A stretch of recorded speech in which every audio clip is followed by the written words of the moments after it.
menjadi forum utak-atik aturan siapa diuntungkan. Kampanye Pilpres 2024 sudah dimulai. 3 pasangan peserta Pilpres 2024 memulai hari pertama kampanye dari tempat berbeda. Capres nomor urut 1, Anies Baswedan, memulai dari Tanah Merah, Jakarta Utara. Sementara cawapresnya Muhaimin Iskandar memulai kampanye dari Mojokerto, Jawa Timur. Kami berkampanye di Mojokerto, tempat kelahiran orang tua saya. Sekaligus di sini perempuan-perempuan paling solid. Capres nomor urut 3, Ganjar Pranowo memulai dari wilayah Merauke, Papua. Sementara cawapresnya Mahfud MD memilih Sabang Aceh sebagai lokasi perdana kampanye. Kami sudah mencantumkan program unggulan. Program unggulan untuk Aceh yang ditetapkan oleh pasangan Ganjar Mahfud, yaitu program unggulan guru ngaji.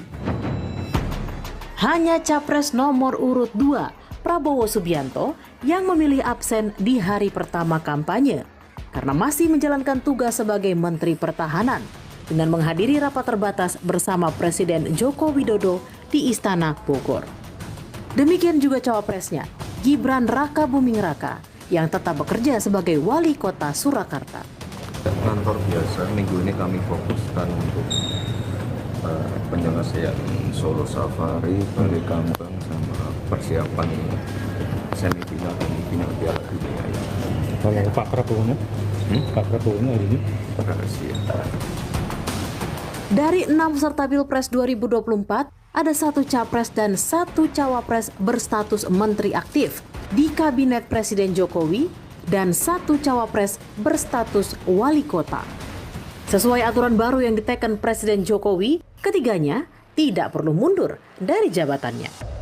Kalau menteri yang menjadi capres atau cawapres itu ada fleksibilitas. Fleksibilitasnya adalah menteri yang menjadi capres itu mengajukan izin cuti kepada presiden sesuai dengan kebutuhannya. Pilihan mundur itu pilihan individual ya. Ada prinsip-prinsip dasarnya adalah dalam cuti itu kan tidak boleh memanfaatkan fasilitas negara. Padahal pada pemilu 2019, pejabat setingkat menteri harus mundur dari jabatannya bila menjadi peserta Pilpres agar tidak ada konflik kepentingan atau upaya memanfaatkan fasilitas negara. Nah itu fokus kita sebenarnya agar menteri-menteri tidak menggunakan program negara untuk kepentingan calon-calon tertentu, apalagi fasilitas negara untuk kepentingan kampanye-kampanye tertentu.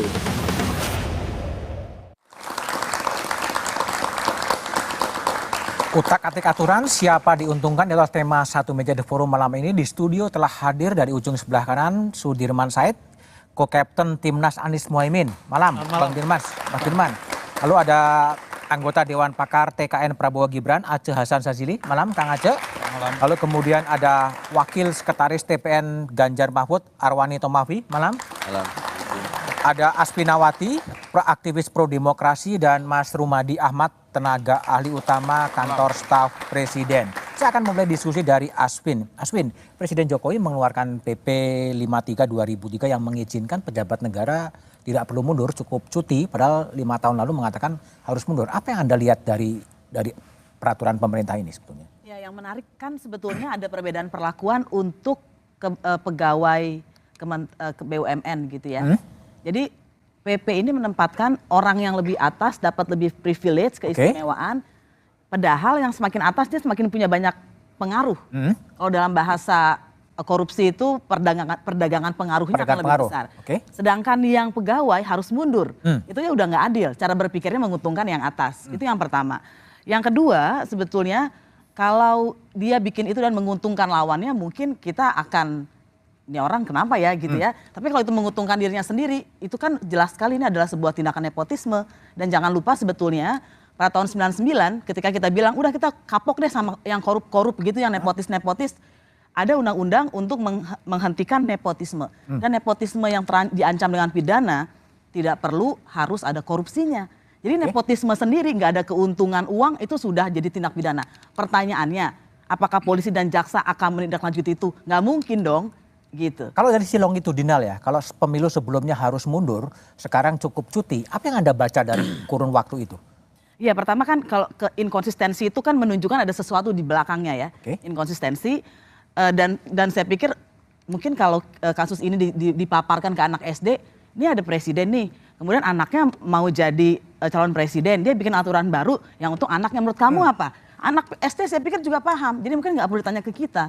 Kita tanya aja ke anak SD, saya pikir jawabannya akan sama. Oke, karena tadi anak SD kita tanya Mas Rumadi aja lah sebagai tenaga ahli utama KSP. Kenapa Presiden kemudian memilih mengeluarkan peraturan pemerintah yang mengatakan tidak perlu mundur tapi cukup dengan cuti? Sebentar Mas, sebelum saya menjawab itu saya ingin mengklarifikasi yang disampaikan oleh Asvin tadi. Kalau soal pegawai BUMN kemudian Menteri? Bukan menteri, yang selain itu, Ya. itu sebenarnya aturannya kan sudah ada dalam Undang-Undang 7 2017 soal Oke. pemilu gitu. Yang spesifik dalam kaitan PP ini kan soal menteri saja sebenarnya. Memang dalam aturan baru menteri tidak perlu cuti dan itu saya pastikan itu bukan kemauan presiden, Ya. tapi ini adalah implementasi dari putusan Mahkamah Konstitusi tahun 2022. Dan KPU juga sudah menindaklanjuti itu melalui PKPU. Jadi saya ingin pastikan bahwa semua yang dilakukan oleh presiden ini bukan karena persoalan interest pribadi. Tapi karena mengikuti putusan Mahkamah Konstitusi. Karena memang ada landasan hukum yang dijadikan sebagai dasar. Jadi Mahkamah Konstitusi sebenarnya simbol masalah ya? Kalau itu mungkin orang bicara belakangan ya, tetapi ini adalah tahun 2022 diputuskan judicial review pasal 170 Oleh Partai Garuda. oleh Partai Garuda. Jadi menurut saya sih kalau kita kaitkan dengan kondisi sekarang mungkin itu dua hal yang berbeda. Oke, Mas Dirman, kalau Mas Dirman lihat sebaiknya emang cuti dan tidak perlu mundur gitu bagi penyelenggara negara yang ikut dalam kontestasi pemilu presiden atau gimana? Ada 3 soal menurut saya yang bisa dikaji oleh publik.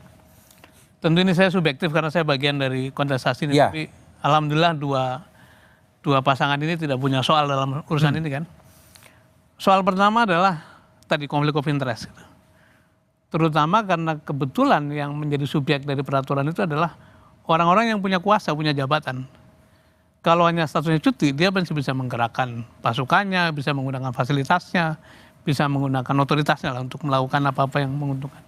Yang kedua, soal fairness dibandingkan dengan orang-orang yang tidak punya kewenangan itu gitu. Jadi itu sesuatu yang terlihat jelas, kasat mata dan publik juga menilai gitu. Nah, yang ketiga dari segi aspek etik kan. Karena menurut saya pada level tertentu itu hidup legalistik tidak cukup. Cukup legalistik. Kalau selalu dikatakan kan aturannya membolehkan, aturannya tidak melarang. Karena pada level tertentu itu orang dituntut untuk hidup etis gitu ya. Nah, etis itu paling tinggi, nomor 2 adalah legalistik, nomor 3 adalah yang namanya amoral gitu. Yang didrive oleh semata-mata oleh greed, oleh keserakahan.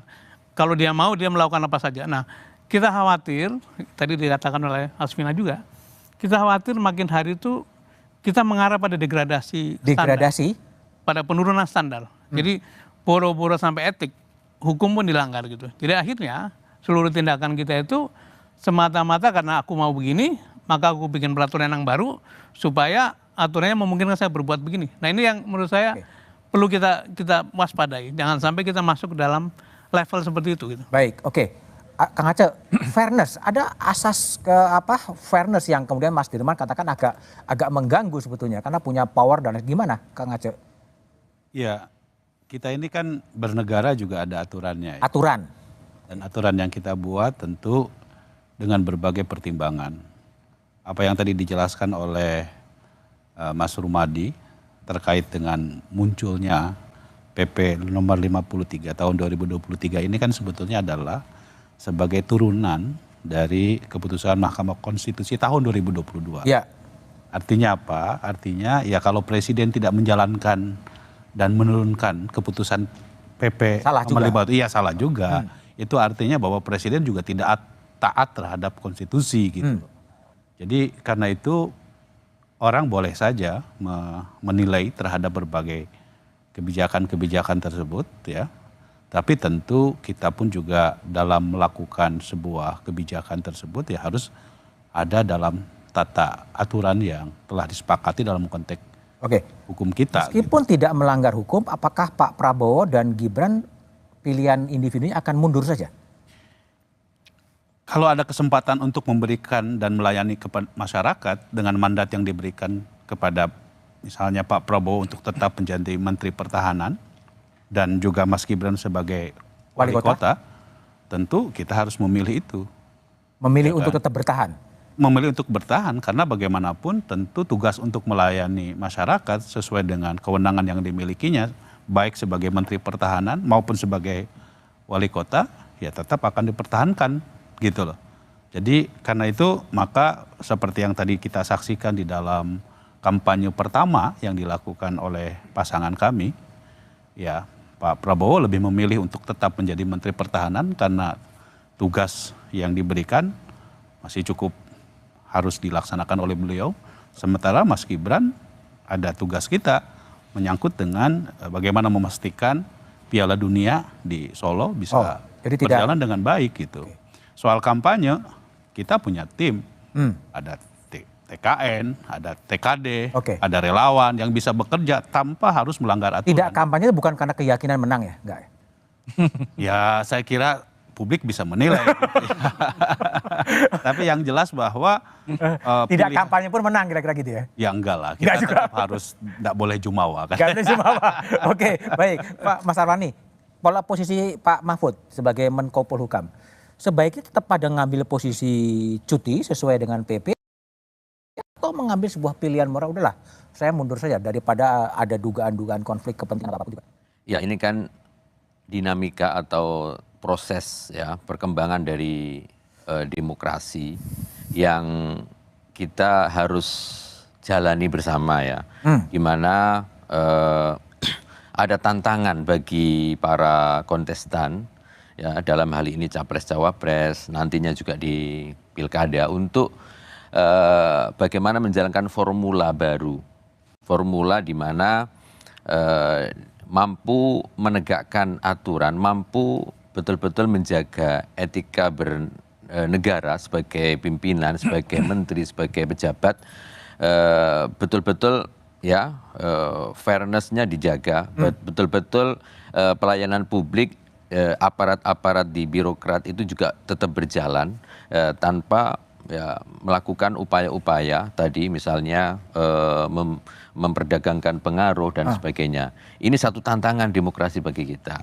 Nah sekarang kita juga harus melihat bagaimana juga di sisi lain rakyat atau ya aparat ya birokrat kita juga semakin mempunyai banyak pemahaman, semakin cerdas dan harus cerdas. Ayo kita pantau mereka para pejabat negara, menteri, walaupun juga kepala daerah yang ikut dalam kontestan dalam pilpres ini, ayo kita jaga. Apalagi sekarang kita awasi, sekarang juga kita mudah ya.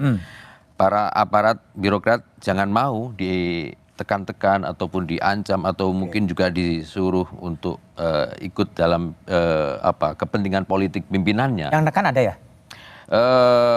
Namanya juga cari suara, cari pengaruh untuk bisa memilih dia. Tentu ya kita harus melihat secara lebih luas ya. Apalagi kemarin kita melihat misalnya ada informasi kepala desa ataupun juga kita juga tekan ataupun juga publik sekarang luar biasa harapannya. Misalnya kemarin di Komisi 1 juga beberapa semua fraksi minta agar komitmen netralitas TNI, teman-teman yang ada di semuanya punya.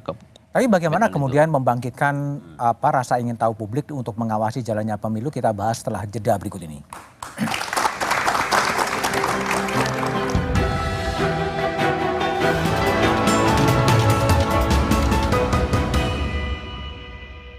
Mineral 100% bebas BPA, aman untuk anak dan keluarga. Ciri galon bebas BPA, bening transparan, ditandai kode segitiga nomor 1.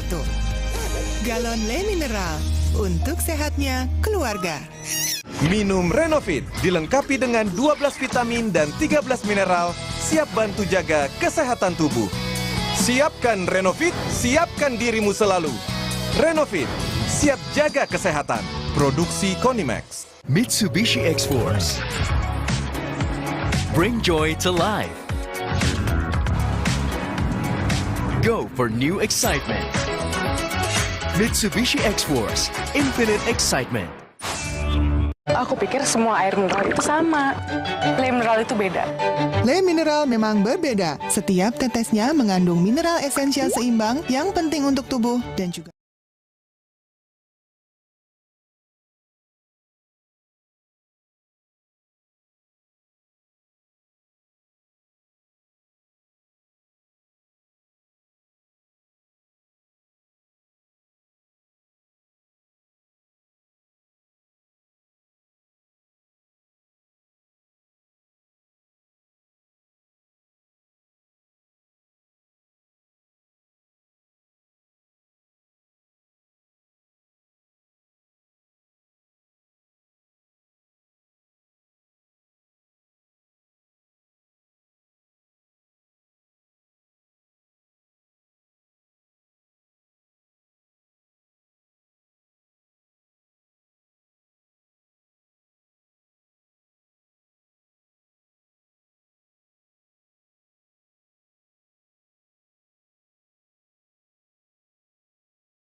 pejabat yang dicalonkan tidak diharuskan mengundurkan diri. Ini terkait konsentrasi, Pak. Konsentrasi bagaimana nantinya pejabat yang sudah dicalonkan dari partai politik mengikuti kontestasi capres dan cawapres, kita tanyakan bagaimana dia konsen ke jabatan yang hari ini belum mereka lepaskan. Kalau menurut saya sendiri ya itu nggak perlu mundur karena mungkin dia sebelumnya masa jabatannya masih ada misi yang belum terselesaikan. Jadi itu memungkinkan untuk tidak perlu untuk memundurkan diri. Karena mereka bisa menggunakan hak atau wewenang mereka bisa menggunakan fasilitas mereka itu untuk mengambil suara. Pokoknya siapapun pejabatnya di Indonesia ini, kalau masih mau main, tidak boleh cuti. Berhenti dulu. Alasan utama ialah kalau cuti itu gaji tetap jalan. Kalau buat saya pribadi itu mereka tidak harus mundur. Yang penting dia harus bisa membedakan waktunya di mana dia harus kampanye, di mana dia harus bekerja. Jadi memang dia bisa membagi waktu. Jika ingin berkontestasi dalam pemilihan harus melepaskan jabatan yang diemban. Karena yang pertama akan memecah konsentrasi dan kinerja nantinya. Itulah suara publik yang direkam oleh Kompas TV. Saya ingin minta tanggapan dari Mas Rumadi. Ya, memang ada pro kontra, tapi kan tadi ada susah berkonsentrasi, sebaiknya memang mundur saja. Istana menanggapinya gimana terhadap suara-suara publik itu? Ya, sebenarnya ada dua isu Mas yang selama ini kita perbincangkan terkait dengan ini. Yang pertama itu adalah soal efektivitas pemerintahan. Presiden ingin memastikan bahwa meskipun ada peluang cuti, tapi dipastikan pemerintahan, pelayanan publik itu tetap berjalan normal. Jadi yang penting itu, yang ingin dipastikan adalah pelayanan publik, kemudian pemerintahan itu tetap berjalan efektif sebagaimana biasa, meskipun menterinya cuti misalnya. Kemudian yang kedua adalah soal isu yang terkait dengan abuse of power. Nah, ini yang barangkali memang membutuhkan kerjasama semua pihak untuk memastikan bahwa kalau dia seorang menteri memang sedang dalam keadaan cuti, harus dipastikan tidak menggunakan fasilitas negara dan lain sebagainya.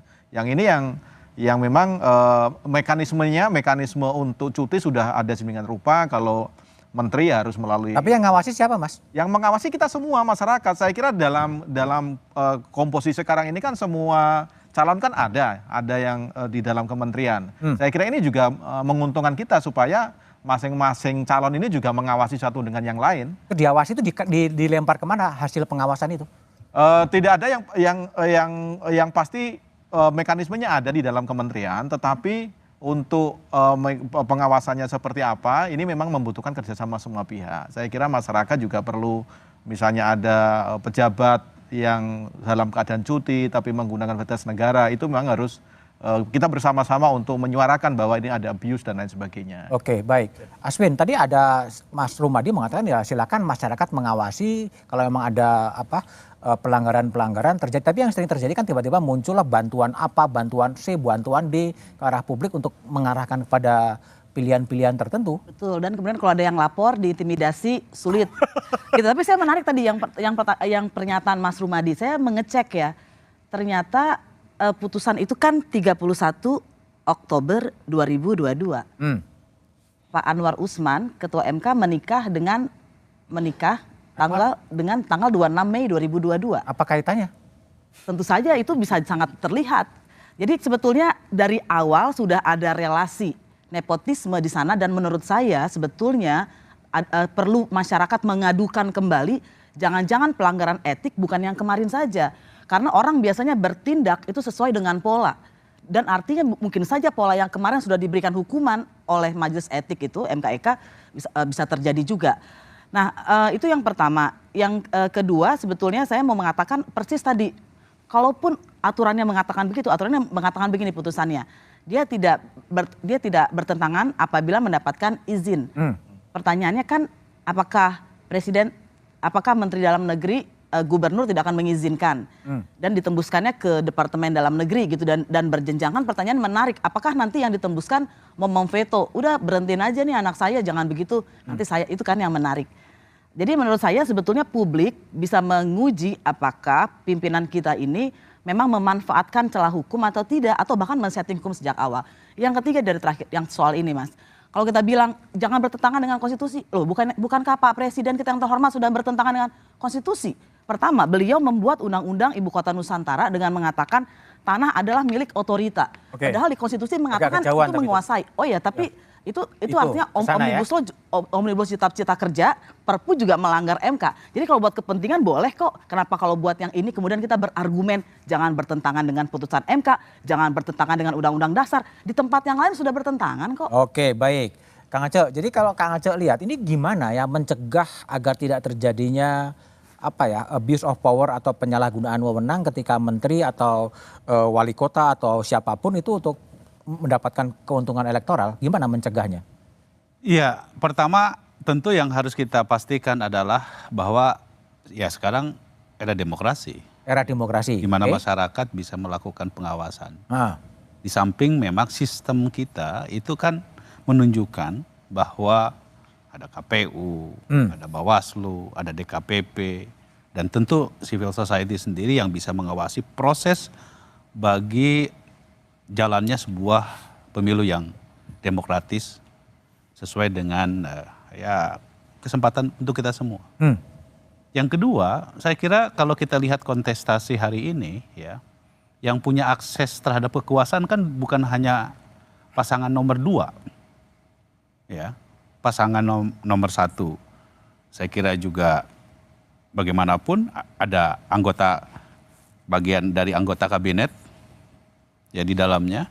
Yang kedua, pasangan nomor 3 pun juga cawapresnya adalah seorang Menko Polhukam.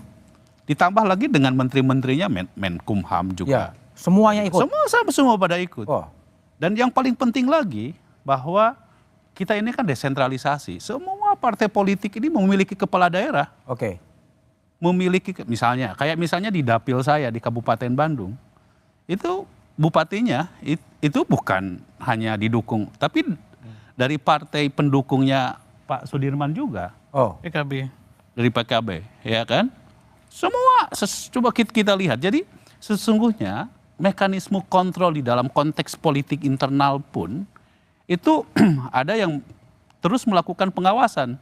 Jadi ya kita harus melihat bahwa konteks hari ini ya dengan keterbukaan politik ya ada mekanisme yang memungkinkan di era demokrasi ini tidak seperti yang dituduhkan seperti mohon maaf ya era Orde Baru dulu di mana sentralisasi kekuasaan hanya pada kekuasaan yang terpusat. Ini kekuasaan kita ini sekarang sudah berserak gitu loh. Jadi mekanisme kontrol antar kekuatan partai politik, antar pasangan calon, antar pendukung pasangan calon itu dimungkinkan bagi mekanisme di mana kita semua saling kontrol, saling mengawasi. Di luar civil society pun juga memungkinkan untuk melakukan kontrol terhadap itu semua begitu. Mas Arwani, jadi kalau dari sisi Menko Polhukam lah, Pak Mahfud ini kan dikenal relatif ya, integritasnya kemudian terjaga relatif ya sebenarnya. Apa yang akan dilakukan agar betul-betul tidak terjadi abuse of power menyalahgunakan kewenangan yang ada untuk mendapatkan benefit elektoral sebenarnya? Ya, sekali lagi rakyat tentu nanti akan melihat ya, tidak hanya komitmen dari kata-kata saja, tetapi juga track record ya masing-masing ya seperti apa, dan juga kekhawatiran publik terhadap bagaimana soal netralitas ataupun juga abuse of power dan sebagainya, tentu itu wajar. Ini harus kita nggak bisa atau nggak boleh lalu terus enggak kita nggak aman kok dan sebagainya. Ada hal yang harus kita ya kekhawatiran Bu Mega misalnya itu memang sekarang ini posisinya adalah posisi yang desentralisasi, semua sudah menikmati kekuasaan dan saling bisa menjalankan itu, komitmen untuk menjalankan itu. Yang dikhawatirkan justru jangan sampai ini bergeser kemana? Bergeser ke ya seperti yang kita khawatirkan selama ini misalnya ya semua kekuatan-kekuatan aparat birokrasi itu digunakan kepentingan untuk satu kepentingan politik. Memang ada indikasinya? Nah, kalau indikasinya ya rakyat ataupun juga publik mengkhawatirkan itu. Memang ada kekhawatirannya?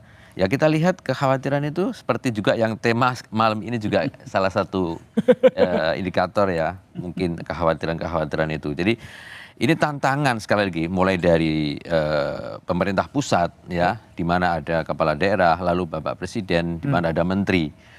Ini tantangan bagaimana agar pelayanan publik ya masyarakat bisa mendapatkan kesempatan itu. Pelayanan publik. Oke, baik Mas Dirman. Kalau Mas Dirman lihat ini kan kalau saya lihat filosofi Jawa itu kan zaman edan ora melu edan ra keduman gitu kan. Semuanya udah awut-awutan aja. Tapi apakah betul gitu? Jawabannya setelah jeda berikut ini.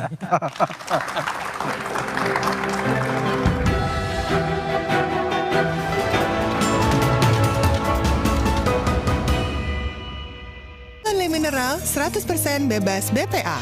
Aman untuk anak dan keluarga. Ciri galon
Demokrasi ini dengan kita bersama-sama berharap pesta demokrasi ini semuanya kita jalani dengan damai, aman, penuh dengan senyum, penuh dengan kegembiraan. Silahkan adu gagasan, adu ide, tetapi dengan tetap tersenyum dan gembira. Oke, Mas Dirman, kalau presiden kan ya senyum-senyum lah, ketawa-ketawa, santai-santai, santuy, kalau bahasa anak muda sekarang gitu. Tapi situasinya kan nggak terlalu ideal sebenarnya ya, nggak terlalu baik karena memang banyak problem. Menurut Anda memang kita pantas bergembira ria melihat situasi ini atau gimana? Bukan hanya tidak ideal, tapi menurut saya itu makin buruk. Makin buruk? Dari sisi tata nilai gitu. Tadi kan disebut soal zaman edan. Zaman edan? Walaupun diingatkan, ya semujur-mujurnya orang gila itu kalau ikut edan itu lebih mujur orang yang selalu ingat. Eling lan waspada. Saya teringat pada statementnya Pak Pransede almarhum. Beliau mengatakan, seorang menteri itu punya 3 peran. 1, sebagai pembantu presiden. Yang kedua, sebagai pemimpin sektor. Yang ketiga, kata beliau, adalah tokoh masyarakat. Beliau uraikan tokoh masyarakat maknanya apa? Maknanya seluruh tindakan, ucapannya itu ya menjadi referensi. Jadi tidak boleh sembarangan. Nah, dalam hal ini adalah unsur keteladanan yang makin hari makin tipis gitu. Nah, kita khawatir karena orang paling atas itu dimanapun berada, kan menjadi referensi dari seluruh perilaku yang di bawahnya gitu. Kalau yang di atas itu terus-menerus menurunkan standar tadi, standar etik, standar perilaku. Saya khawatir bangsa ini makin hari makin tertinggal karena tidak ada bangsa maju yang meninggalkan etik. Tidak ada bangsa maju yang korup. Tidak ada bangsa maju yang terus-menerus menggergaji fondasi dari aturan-aturannya. Jadi kelihatannya memang kita harus terus mengingatkan hal ini, walaupun kita ikut bermain dalam politik praktis, tapi tidak boleh melupakan kita mesti kembali kepada norma tadi gitu. Oke, baik. Aswin, kalau kita lihat ya, ini menteri-menteri kan ada yang 2 menteri yang kemudian nyapres, ada yang menjadi cawapres, ada yang menjadi caleg, ada yang menjadi tim sukses, ada yang menjadi apapun. Ini kemudian situasi pemerintahan akan jadi seperti apa ini? Ya, persis di situ Mas. Jadi kalau kita lihat kan aturannya mengatakan ada ketentuan mereka bisa cuti di sini, tapi kemudian atau cuti sesuai dengan kebutuhan. Artinya kalau kebutuhannya sepanjang masa pemilu boleh dong. Kalau kita pakai legalistik tadi pikirannya. Nah kan pertanyaannya sebetulnya tadi begini, apakah kita sesombong itu ya mereka yang ikut pemilu ini menganggap dari 200 berapa puluh juta orang ini atau yang sudah dewasa lebih sedikit tidak ada yang sanggup menggantikan saya untuk menjadi wali kota? Apakah kita sesombong itu untuk mengatakan tidak ada orang yang lebih baik dari saya atau sama baiknya yang bisa menggantikan posisi saya sebagai menteri? Kok kita bisa berpikir begitu ya? Saya bergidik nih mikirin kalau saya berada pada posisi seperti itu, semoga jangan gitu ya. Artinya kan kita sebetulnya harusnya memberikan kesempatan kepada orang lain dan tidak mencerminkan sepertinya kita nih rakus. Karena begitu kita mundur, begitu nggak kepilih, kita kan nggak boleh balik lagi gitu. Ini kan kesan yang diberikan kepada rakyat, padahal rakyat Indonesia banyak sekali, nggak kurang yang pinter-pinter. Oke, baik Kang Aceh. Ini kalau gambarannya Asfi, apakah ini tidak mengarah kepada semacam lame duck government sebenarnya? Ketika menterinya sibuk sendiri-sendiri, ada yang mencalonkan presiden, menjadi caleg, jadi tim sukses? Iya, saya kira ya kalau saya tidak mau mengomentari pasangan lain dalam konteks ini ya. Kalau di kami di pasangan nomor 2 jelas bahwa kesempatan yang diberikan oleh negara kepada Pak Prabowo ya harus dimanfaatkan dengan bagaimana melayani masyarakat dengan tugas sebagai Menteri Pertahanan. Soal pemenangan kita sendiri ada tim, ada partai politik, ada TKN, ada relawan yang nanti dia biar bekerja. Ya. Nah demikian juga dengan Mas Gibran, kita punya momen penting untuk menunjukkan kredibilitas bangsa kita dalam konteks Piala Dunia. Itu harus dipersiapkan dengan sebaik-baiknya gitu. Dan harus diingat bahwa konteksnya ini kan Solo, bukan Indonesia secara keseluruhan. Tapi Solo kan pelayan paling dekat dengan rakyat itu, ya, sebagai wali kota. Iya, maksudnya ini kan konteksnya kita bicara soal capres-cawapres yang spektrumnya se-Indonesia. Tapi ya, rakyat semua akan merasa dikorbankan ketika Mas Gibran-nya kampanye keliling Indonesia terus. Justru karena itu, beliau lebih memilih untuk menjadi wali kota Solo, tidak cuti pada saatnya, yaitu pada akhir pekan dia akan cuti sebagai wali kota. Karena itu adalah kesempatan yang diberikan kepada beliau gitu. Jadi artinya yang ingin saya katakan, ya kepentingan untuk melayani masyarakat jauh lebih diutamakan. Oh, artinya Mas Gibran hanya akan cuti pada Sabtu dan Minggu? Betul, itu strategi yang... Termasuk Pak Prabowo juga hanya Sabtu dan Minggu? Pak Prabowo juga sama demikian. Jadi Senin, Selasa, Rabu dia nggak akan kampanye? Sesuai dengan tugasnya sebagai menteri dan sebagai wali kota gitu. Jadi, dan itu secara aturan dimungkinkan, langkah itu bisa dilakukan. Nah, dalam konteks capres-cawapres ini, pemenangan gitu ya, kan kita sudah memutuskan bahwa beliau, partai politik, sebagai pendukung, sebagai konsekuensi kita memberikan dukungan terhadap Pak Prabowo dan Mas Gibran, tentu punya tugas untuk bagaimana caranya memenangkan pasangan ini. Relawan juga sama demikian. Gitu. Jadi tumpuan kita tentu dalam konteks pemenangan Pilpres ini ya adalah pada kekuatan partai politik dan masyarakat itu sendiri. Oh, gitu. Jadi kekuatan partai politik dan relawan yang akan mensukseskan pasangan dari Pragi. Betul. Mas Arwani, kalau Mas Arwani melihatnya gimana? Apakah kalau semua menterinya kemudian terlibat dalam berbagai urusan politik, lalu kinerja pemerintahan dari Presiden Jokowi ini akan gimana sebetulnya yang terjadi nanti? Ya, salah satu kekhawatiran pihak atau masyarakat ya yang mengkritisi keputusan ini adalah terbelahnya pemerintahan gitu ya. Ini juga dikutip oleh Pak Saldi Isra ya dalam pandangan catatan ketika memutuskan itu di tahun 2022 divided eksekutif. Ini yang memang harus betul-betul apa yang dikomitmenkan oleh kita semua ya, para pejabat termasuk mulai dari presiden, ya, menteri dalam negeri, kemarin Kapolri, TNI, ya di depan Bawaslu dan sebagainya semuanya itu betul-betul bisa benar-benar operasional. Nah kita nggak ingin kampanye yang harusnya ya bisa dinikmati, masyarakat bisa memilih, ada adu gagasan di sana itu dipenuhi hanya oleh drama dan gimmick-gimmick saja. Sepertinya taat tetapi di belakang lalu ternyata, nah itu kita betul-betul. Ini menjadi satu tantangan untuk kita meneladani satu formula demokrasi yang bisa berjalan ala Indonesia seperti sekarang ini ya. Bisa orang mengatakan misalnya, kok ternyata dulu nggak boleh, sekarang boleh dan sebagainya.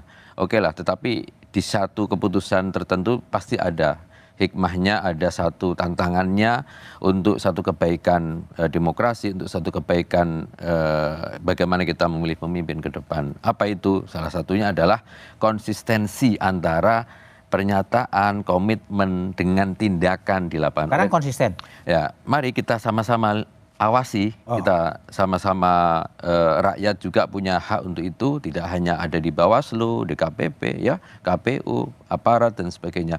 Rakyat harus saya kira punya posisi yang cerdas untuk memilih untuk menentukan itu. Mas Rumadi, jadi bagaimana menjawab keraguan masyarakat kalau kemudian elit-elitnya kemudian sibuk untuk memenangkan capres, sibuk untuk nyalek, sibuk untuk apapun, terus yang ngopeni rakyat siapa kemudian ya? Ya, birokrasi negara ini itu sudah tertata sedemikian rupa, Mas. Oh, jadi birokrasi ya? Mesin birokrasi ini sudah tertata sedemikian rupa, masing-masing punya tugas dan fungsinya.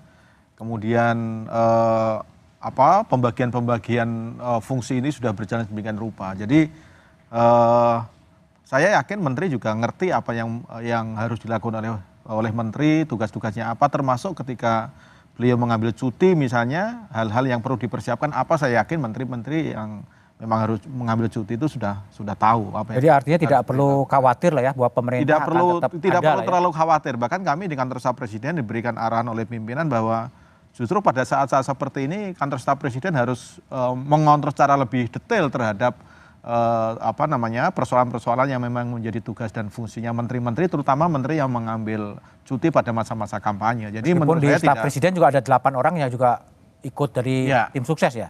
Ada yang tim sukses, ada yang caleg dan lain sebagainya. Gitu. Jadi itu yang memang di ketiga calon presiden wakil presiden ada semua, dan itu mengambil pilihannya masing-masing sesuai dengan standar aturan, termasuk standar etik pribadi-pribadi yang ada di situ. Oke, baik. Yang juga menarik adalah soal netralitas ketika putra bungsu dari presiden juga ikut dalam kontestasi itu, bagaimana menjamin agar aparat-aparat itu tetap netral. Tetaplah bersama Satu Meja The Forum setelah jeda berikut ini.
Mas Dirman Said, Mas, dari pasangan Amin, apa yang Anda harapkan dengan netralitas dari kepolisian, dari TNI, dari ASN?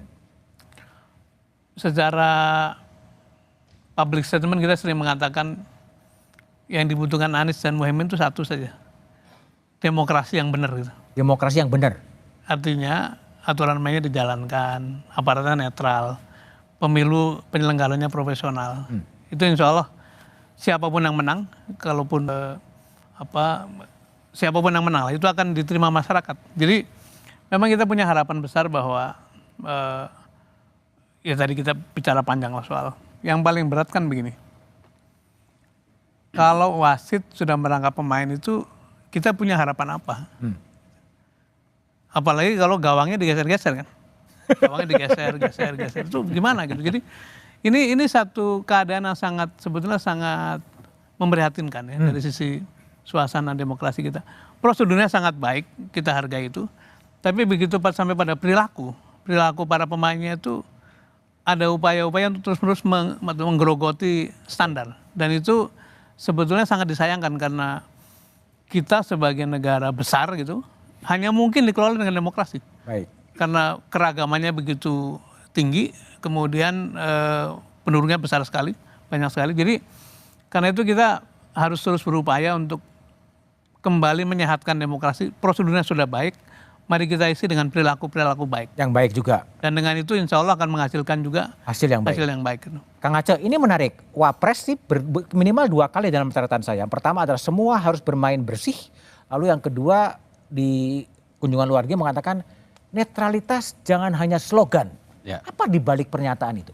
Ya, tentu Pak Wapres saya kira sebagai himbauan moral tentu harus disampaikan seperti begitu. Seperti halnya juga saya kira Presiden Jokowi juga menyampaikan hal yang sama. Tapi kan ada tambahan, jangan hanya slogan. Lah, memang jangan hanya slogan, itu harus dipraktekkan bahwa netralitas, apalagi kita tahu bahwa itu harus dibuktikan salah satunya misalnya bagaimana menjaga supaya para ASN, ya, kemudian TNI, Polri itu harus betul-betul menunjukkan netralitasnya, dan di DPR juga kan melakukan pengawasan terhadap itu semua gitu. Dan harus diketahui oleh kita semua bahwa penyelenggara pemilu itu adalah produk politik dari semua kekuatan politik yang ada di negeri ini, termasuk diantaranya adalah DPR. Jadi salah kalau salah semua gitu ya? Nggak, maksud saya ya, itulah yang saya bilang tadi, mekanisme kontrol di internal politik juga itu sangat kuat gitu. Kan yang namanya KPU itu kan produk Komisi 2, semua kekuatan politik memilih nama-nama itu gitu loh, ya kan? Termasuk juga sekarang di pemerintahan juga kan sama gitu. Apalagi misalnya Menteri Pendaya-gunaan dan Aparatur Negaranya, ya itu salah satu menterinya yang berasal dari partai pendukungnya Pak Arwani Toapi. Jadi ya sesungguhnya ingin saya tegaskan bahwa soal netralitas ini ya kita jaga bersama. Jaga bersama, baik. Jangan sampai misalnya yang seharusnya memang dia berangkat dari secara normatif begitu ya kita jaga bersama. Baik. Jangan sampai. Gimana Mas Anwar menjaga bersama agar TNI, Polri, ASN betul-betul netral? Ya, netralitas ini menjadi ruh ya dari reformasi birokrasi yang digaungkan pemerintahan Jokowi Ma'ruf Amin, sehingga ini menjadi satu bukan hanya tantangan tetapi kita mempertaruhkan ya nasib reformasi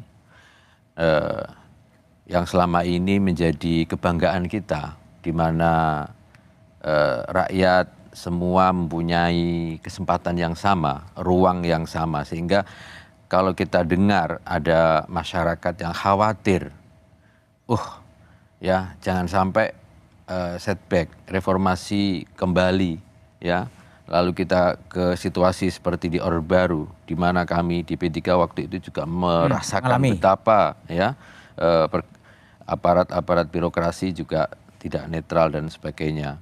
Ini yang kekhawatiran ini harus betul-betul dijawab oleh kita semua, termasuk ASN harus mau netral dan cerdas ya, mau ya untuk betul-betul mendukung netralitas ini. TNI, Polri dan semuanya harus. Baik, Aswin, bisa nggak sih ASN, TNI, Polri bersikap netral?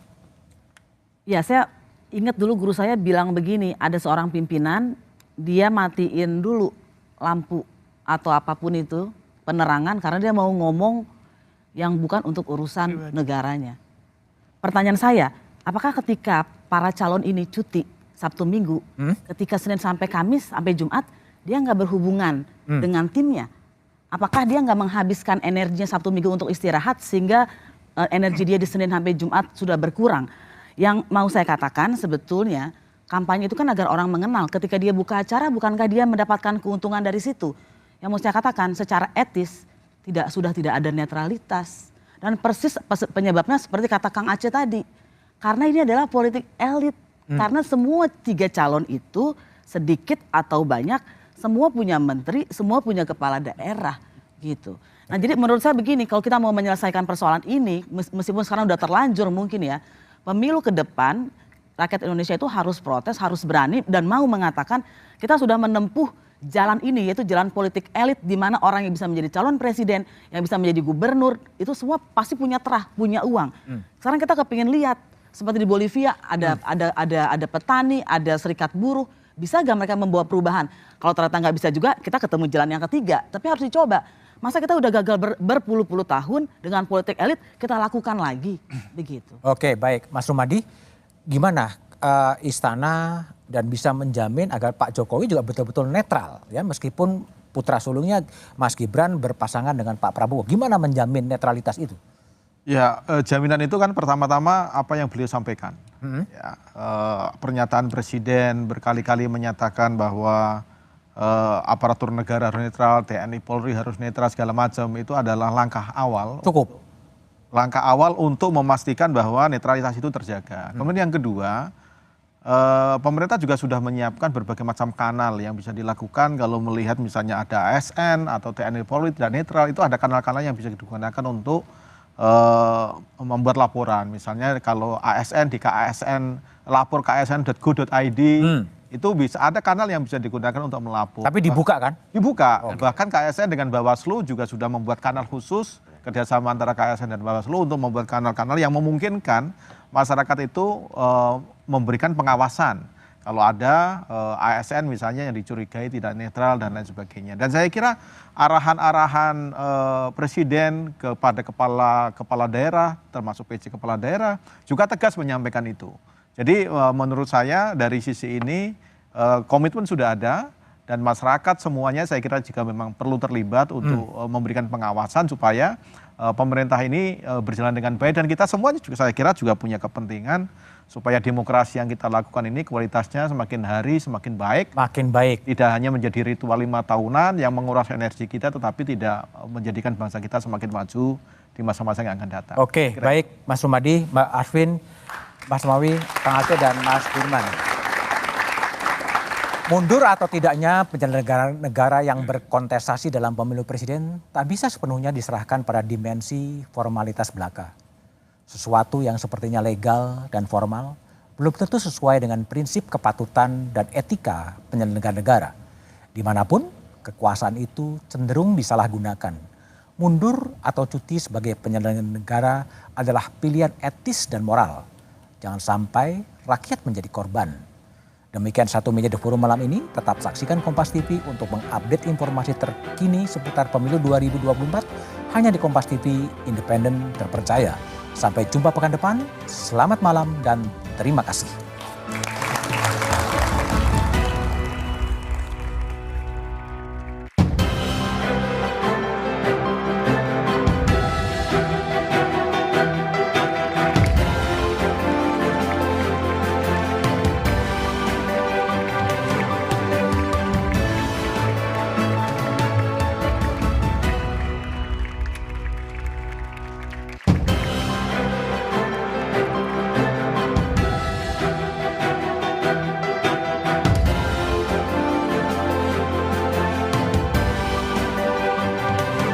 Penjual tiket gadungan bergentayangan di konser Coldplay. Para korban merugi hingga miliaran rupiah.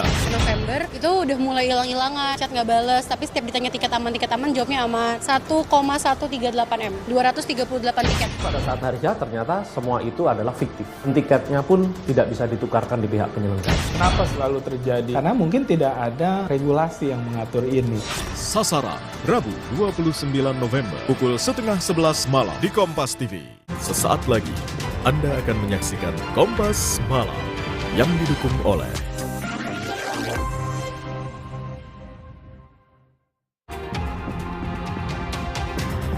Siswi SMA di Bandung, Jawa Barat nekat melompat dari lantai 3 sekolahnya. Akibatnya, sang siswi mengalami patah tulang.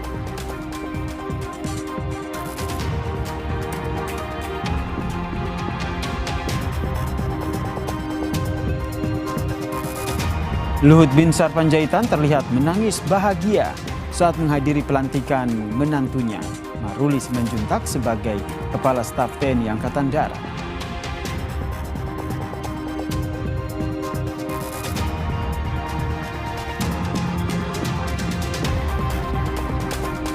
Presiden Joko Widodo menjawab kritik yang dilontarkan Capres nomor urut 1 Anies Baswedan soal proyek Ibu Kota Nusantara atau IKN.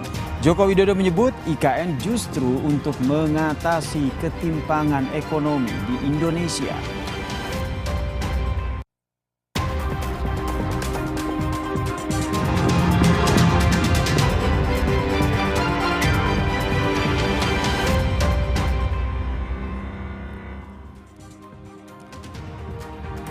Selamat malam Indonesia, salam jumpa di Kompas Malam. Selain 3 informasi utama tadi, Kompas Malam juga sudah menyiapkan sejumlah informasi yang menjadi sorotan dan pilihan sepanjang hari ini. Selengkapnya hanya di Kompas TV, independen terpercaya. Saya Yasir Neneama bersama Anda. Kita ke informasi yang pertama, Saudara. Sekolah Madrasah Aliyah Negeri 1 Kota Makassar, Sulawesi Selatan